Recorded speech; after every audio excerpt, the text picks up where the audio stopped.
Ça y est, on va pouvoir le ranger à partir de demain. Ou vous voulez pas qu'on le range? Saint-Joseph.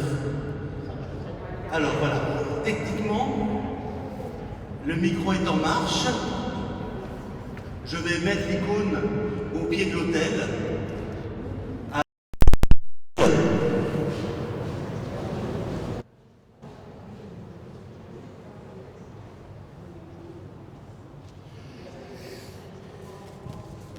Et on attend le feu vert de Timothée.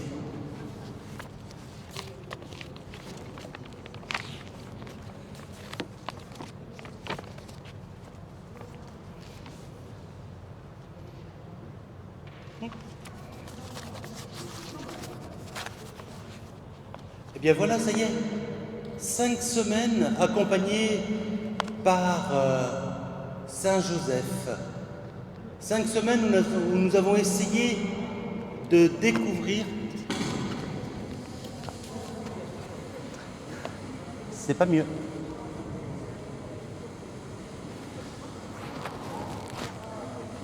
Il y a du Larsen. On va le laisser là. Bon.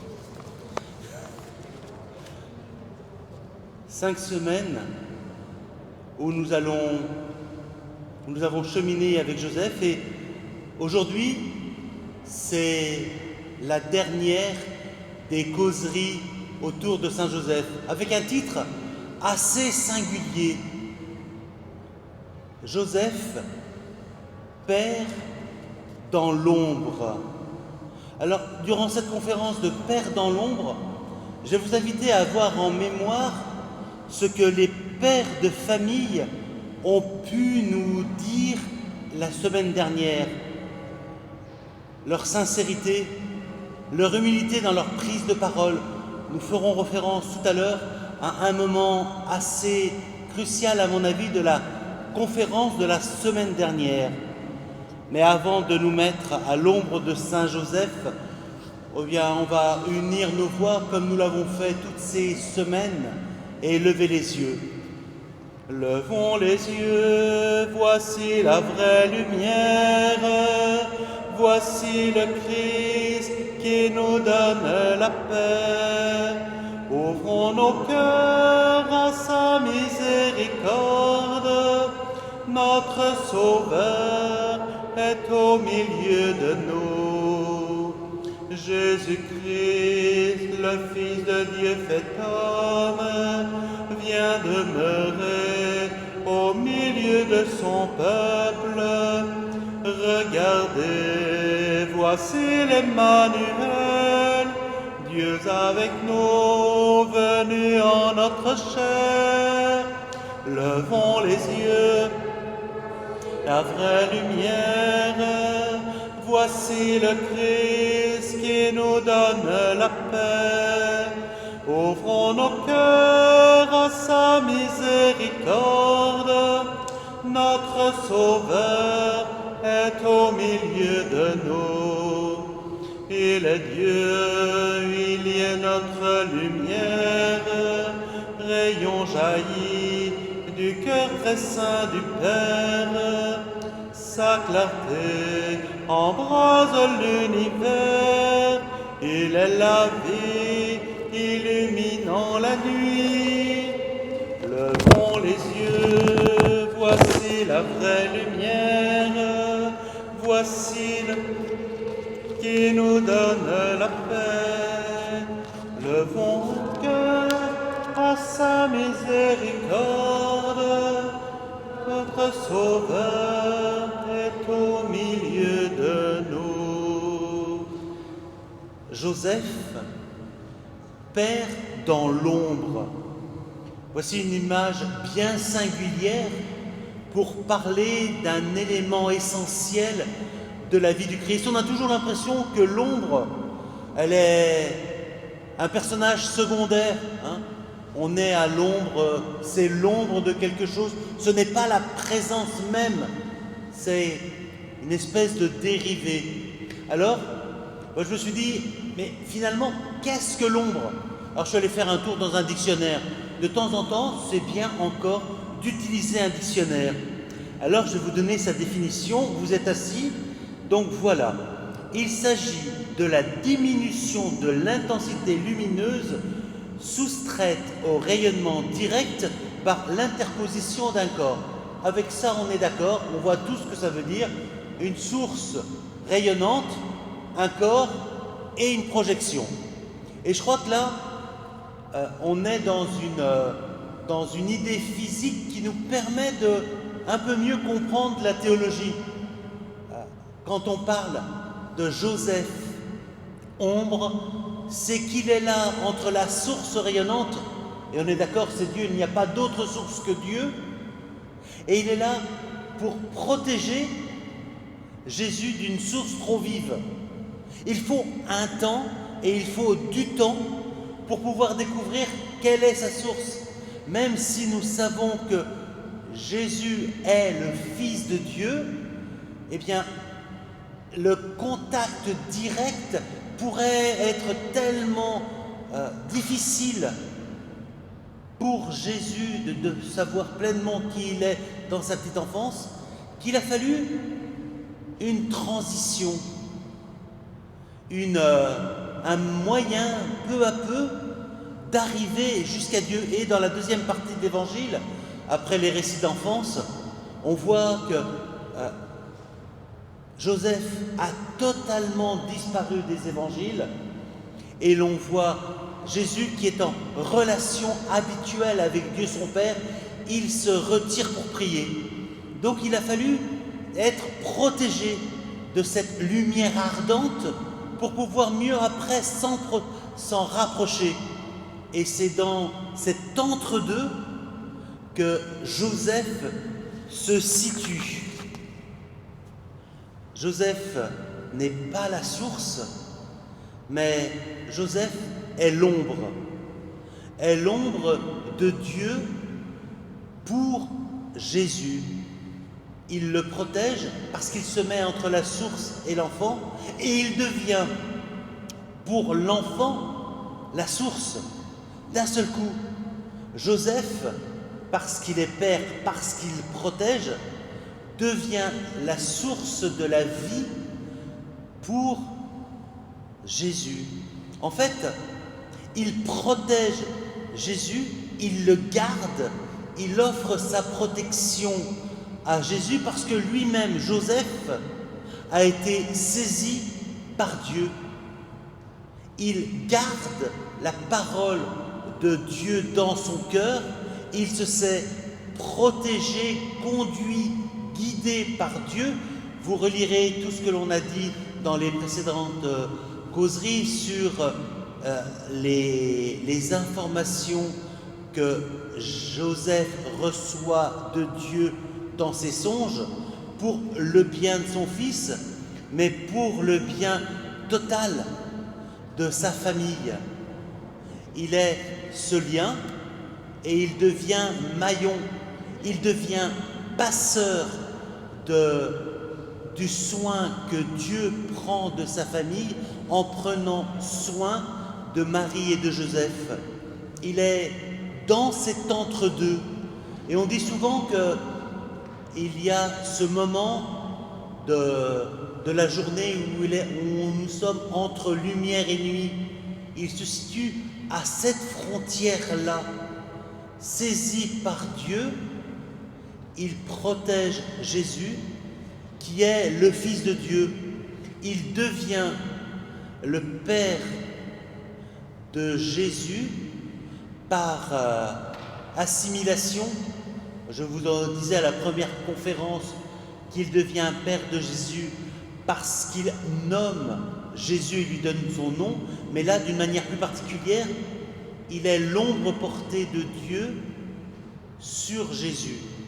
Et c'est dans cette manière de prendre soin qu'il est le Père du Fils de Dieu. Et là, on a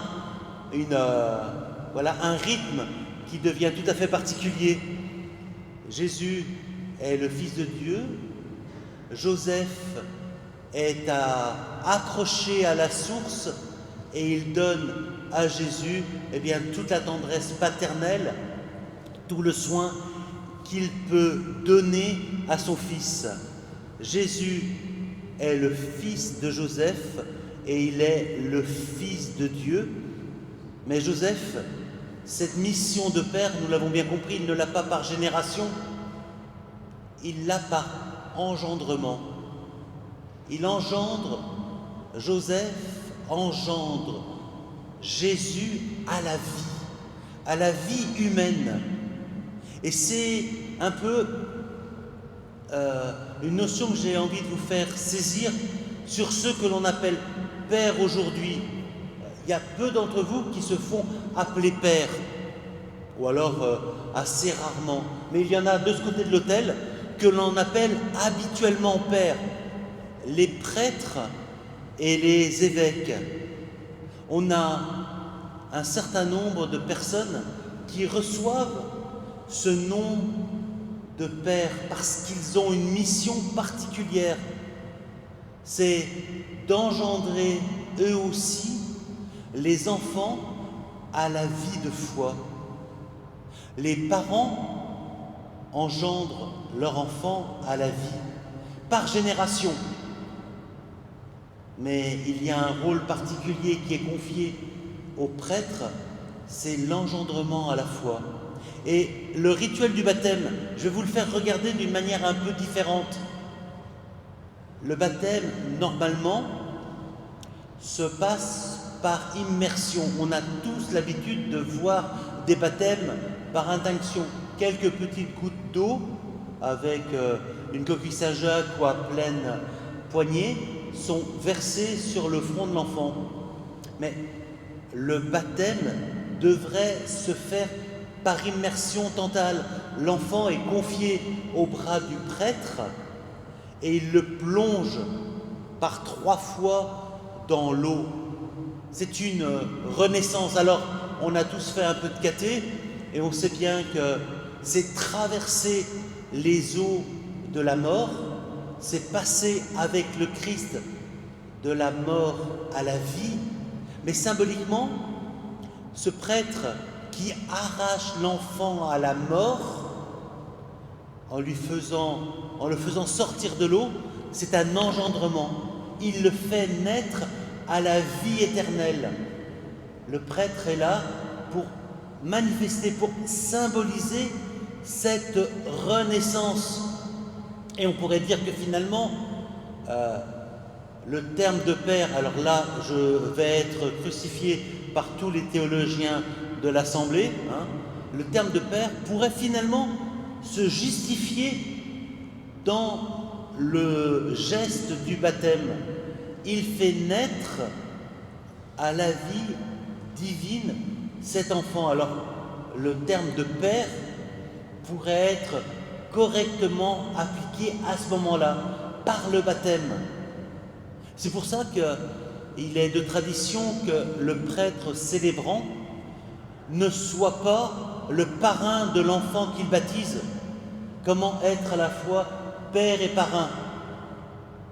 Donc, quand le prêtre baptise, quand l'évêque baptise, voilà, il n'est pas habituellement le parrain de l'enfant parce qu'il le fait naître à la vie divine. Et le rôle du parrain, de la marraine, c'est d'être des témoins véritables de la vie chrétienne auprès de cet enfant, c'est de cheminer avec eux. Les parents sont là pour le faire cheminer dans la vie, les parrains marraines sont là pour le faire cheminer dans la vie chrétienne, pour assister les parents sur ce chemin. On ne peut pas être et l'un et l'autre à la fois. Donc, le Père est là pour faire advenir cet enfant à la vie des pères. On en a tous un. Et combien de fois on entend dire qu'il y a des pères absents, des pères qui ne sont pas là, des pères qui sont absorbés par leur vie et qui ne s'occupent pas de leur enfant. Combien de fois on entend dire cet enfant-là pousse tout seul, comme du chien-dent. Il y a un besoin d'accompagnement, de faire grandir ces enfants dans la vie, de les faire devenir ce qu'ils sont.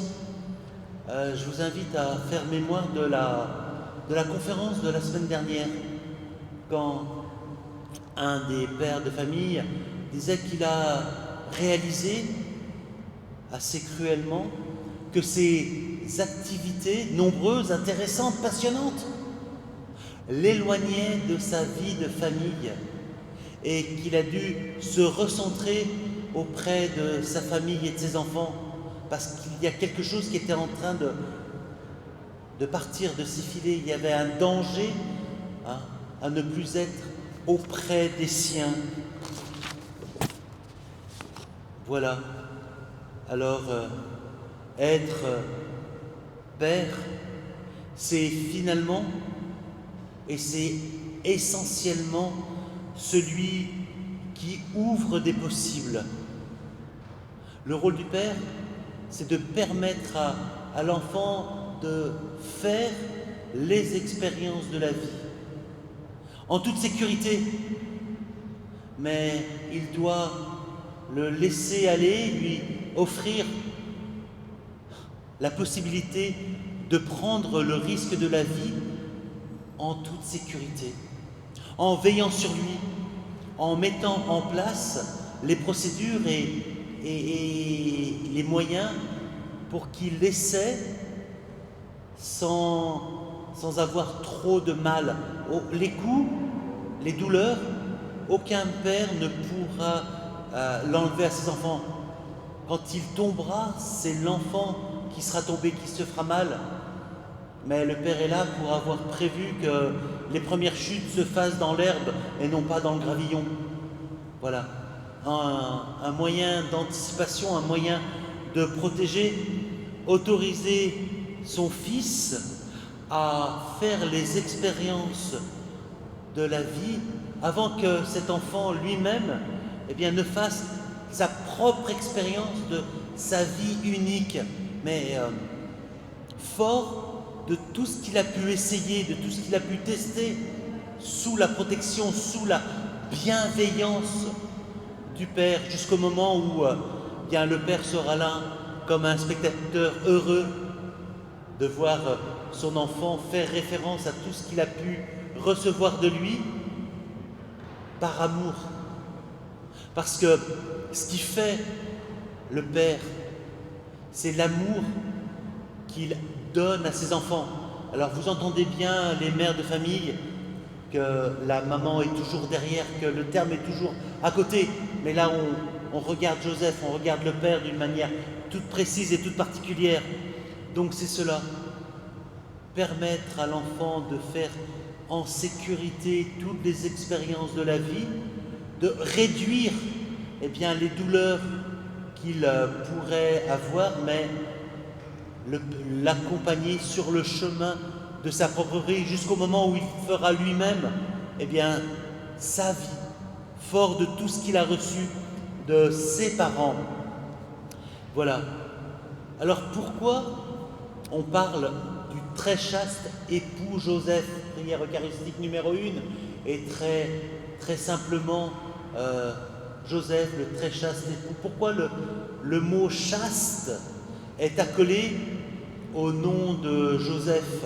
Oh, vous allez me donner la réponse du catéchisme, 3e page, parce qu'il n'y a pas eu de génitalité entre Joseph et Marie. Bon, nos frères de l'Église réformée nous disent que ce n'est pas la question essentielle. La chasteté, elle réside surtout sur le fait de ne pas s'approprier quelqu'un, de ne pas l'enfermer dans sa propre volonté, de ne pas se projeter dans l'autre. La chasteté, c'est de laisser l'espace suffisant pour que chacun vive son histoire. Le Saint Joseph a mis cet espace de protection, mais il a mis cet espace pour que Jésus devienne lui-même. Il n'a pas retenu Jésus, il ne l'a pas enfermé, il ne l'a pas brimé, il lui a permis de devenir lui-même. Joseph permet au Fils de Dieu de devenir le Fils de Dieu. Et c'est dans cette relation à Jésus que Joseph est chaste, y compris dans la relation qu'il a avec Marie dans la foi des catholiques. Il permet à Marie d'être pleinement elle-même. Il ne la soumet pas à sa volonté, il ne la retire pas du monde des vivants, il n'en fait pas un objet, il permet que Joseph devienne une personne, il a permis à Marie d'être elle-même ce que Dieu a voulu pour elle. Joseph ne retient pas, n'embrigade pas, il lui permet de devenir ce qu'il est. Joseph est père finalement dans l'ombre de l'amour, et c'est l'amour que Joseph porte à Jésus qui est le signe de la véritable paternité. Je suis père par l'amour que je donne, et non pas par le papier que j'ai signé, et non pas par l'acte d'adoption que j'ai fait si j'étais encore sous la loi romaine. Je suis père par l'amour que je donne. Et vous le savez, ce fameux adage, l'amour rend libre. Et notre monde manque d'amour. Je vous le dis, surtout ces temps-ci. Il n'y a que l'amour qui nous rend libres, il n'y a que l'amour qui nous fera devenir ce que nous sommes. Et on a autour de nous 1001 choses qui ne sont pas de l'ordre de l'amour. Alors j'ai fait une liste, excusez-moi, elle n'est qu'une petite liste tout à fait ridicule, mais il y a trop de chefs autoproclamés, trop de législateurs qui savent ce qu'il faut faire, trop de juges qui ignorent la justice, mais pas assez d'hommes, de pères au service de la vie de leur enfant. Le père se situe au service du développement de son enfant. Il doit s'habiller de la tendresse, et si possible, de la tendresse de la foi, de l'autorité de la justice. Il n'y a pas de véritable éducation, il n'y a pas de véritable ouverture à la vie s'il n'y a pas de justice. Et il doit être habillé avant tout de la force de l'amour.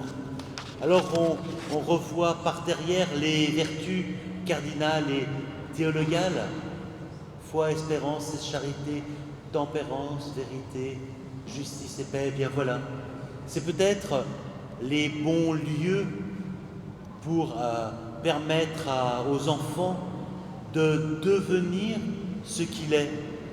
Et cela ne peut se faire réellement que dans la joie. La joie de voir son enfant devenir pleinement homme ou femme, si c'est une fille, devenir pleinement ce qu'il est. Cela procure une joie profonde. La maternité et la paternité sont des sources de joie et de joie profonde parce qu'elles correspondent au projet de Dieu pour l'humanité, que chacun devienne lui-même sous le regard de son Dieu. Un psaume nous le dit. Et c'est pour cela que paternité et maternité sont des sources de joie, parce qu'on contribue au projet de Dieu pour l'enfant, qu'il devienne ce qu'il est. Et non pas un clone, et non pas un objet, mais pleinement l'être d'amour qu'il est. Cela, eh bien, la position du père et de la mère. Si on a une difficulté, si on n'arrive pas à rentrer là-dedans, il y a autre chose qui va prendre la place de la joie, engendrer à la vie. Que l'on soit parent dans la génération ou parent autrement. Je disais tout à l'heure que les prêtres engendraient à la vie. s'ils ne sont pas résolument dans cette dynamique-là, eh bien c'est la tristesse, la frustration, c'est autre chose qui prendra la place de la joie. Et peut-être, je disais tout à l'heure que notre monde manquait d'amour, notre monde manque aussi de joie, parce que correspondre au projet de Dieu, eh bien c'est un défi pour chaque homme et chaque femme de notre humanité. Et on oublie qu'il y a ce projet plus grand qui nous dépasse. Être père, être mère, mais être père dans l'ombre, c'est être un père qui respecte la liberté, qui éduque à la liberté véritable son enfant. Et la liberté véritable, c'est celle d'être enfant de Dieu. Chaque père sait que l'enfant lui est confié, qu'il est là à côté, qu'il est là pour veiller, qu'il est là pour prendre soin, qu'il a été placé à côté de cet enfant par Dieu, parce qu'il doit permettre à cet enfant de marcher sur les chemins de la vie quand son heure sera venue. C'est pour ça que nous avons Joseph comme modèle du Père et de tous les pères, père de famille, père de l'Église, modèle des prêtres, des consacrés, parce qu'il est dans une intention bienveillante. Il est celui qui reflète l'amour du Père pour chacun et qui permet à l'enfant de découvrir qu'il est aimé d'une manière inouïe, qu'il est aimé d'une manière absolue par Dieu et qu'il a à découvrir comment cet amour va pouvoir se développer dans son histoire. J'ai 2 minutes. Donc nous arrivons au terme de ce carême. Tu vois, Timothée, j'en suis là. Nous arrivons au terme de ce carême. Et il n'a pas eu d'autre prétention que de nous faire toucher du doigt que l'amour d'un père est la chose la plus précieuse que nous avons. Et que nous allons rentrer la semaine prochaine dans une histoire tout à fait singulière. Le Fils qui retourne au Père. Le Fils qui, par amour pour l'humanité, cette fois-ci, eh bien, nous fait rentrer dans cette histoire d'amour infini que Dieu a pour chacun d'entre nous. Nous avons à découvrir quelle est notre vocation d'amour, comment donner notre vie, comment donner la vie, comment nous sommes dans ce passage. Dieu est la source rayonnante d'amour et nous avons à nous remplir de cet amour pour pouvoir le transmettre à ceux qui rentrent sur le chemin de la vie ou à tous ceux qui manquent d'amour. Alors si vous le voulez, nous allons terminer ces causeries de carême par la prière que le pape François nous donne à la fin de son texte Patris Corde. Nous l'avons dans le petit livret que certains ont pu prendre, j'espère. Salut, gardien du Rédempteur, époux de la Vierge Marie. À toi, Dieu a confié son Fils. En toi, Marie a remis sa confiance. Avec toi, le Christ est devenu homme. Ô bienheureux Joseph, montre-toi aussi un Père pour nous et conduis-nous sur le chemin de la vie. Obtiens-nous grâce, miséricorde et courage et défends-nous de tout mal. Amen. Merci à tous. Je mets une chasuble et on célèbre la 5e messe du temps ordinaire, du temps de carême, avec les hospitaliers et hospitalières de Lourdes qui sont au milieu de nous. Ah, il est là, le président.